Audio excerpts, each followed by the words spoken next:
Laflık edip de sana kalkan olamadım. Kardeşlik edip seni sakınamadım beyim.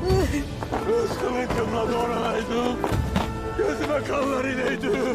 İneydi de seni böyle görmeyeydim beyim. Cenk zaferiyle beklerken o dağla gelişim böyle mi olacaktı Ertuğrul?